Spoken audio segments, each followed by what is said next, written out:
knife I highly recommend is in ceramic, and it cut through the flesh, and like it's like really peeling like a fruit. Once it's peeled, I cut them in half, then in quarter.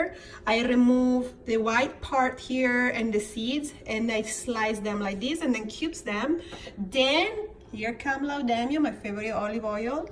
And once I heat it up with some fresh garlic and some red chili pepper, crushed. That's my favorite brand for herbs. In fact, I put also oregano and also a little tiny bit of sweet basil.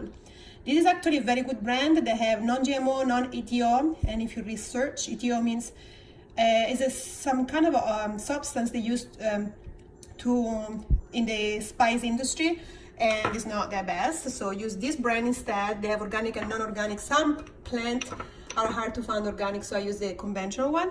But this is the final result. So tonight I'm gonna make pizza. You can see the post. I did a beautiful margherita style pizza, gluten-free, low lectin, grain-free, gluten-free, and the cheese was vegan. I made it myself from scratch. I'm gonna make a video about that too, so you know how to make cheese from scratch with this root from Asia called nagaimo. So I just placed the tomato for the pizza here, the one I just made, and now I'm gonna make cheese. So this is the nagaimo. If you're not familiar, this is like an Asian root.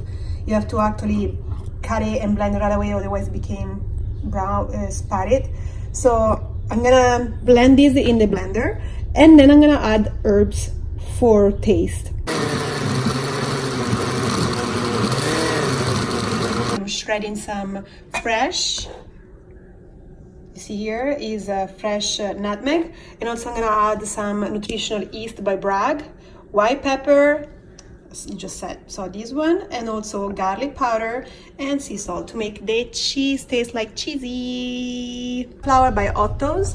Here is a mix with the herbs I choose, and the trail with the herbs as well.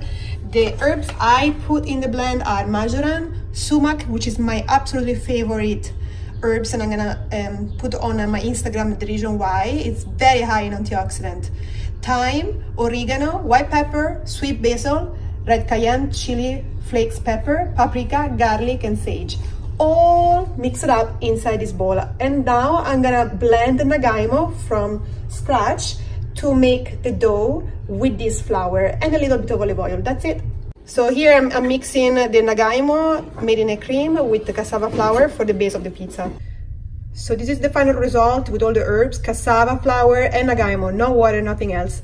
A lot of olive oil, as you see, is very oily. I use Laudemio, and I'm gonna now flatten up in this trail, and the oven is ready at 450 for this. I put a little tiny bit, like a handful of pasta dough of pizza, and I'm gonna cover with another part of parchment paper, and I'm gonna start molding this in a flat shape, adding oil on top and the bottom. So here is the final result. That's how I made it, and very oily because I'm gonna put some oil here because otherwise it's gonna stick.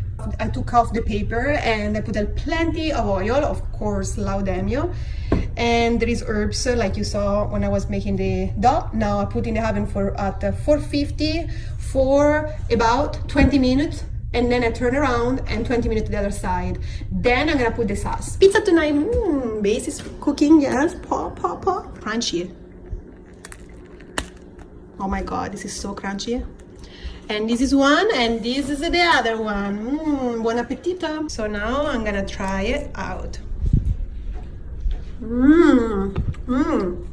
Look at this. Perfect, not burn. Crunchy, and you see how crispy it is? This is super crispy. 100% vegan, made only with vegetables, gluten-free, grain-free. Just to show you how crunchy is the crust, just listen.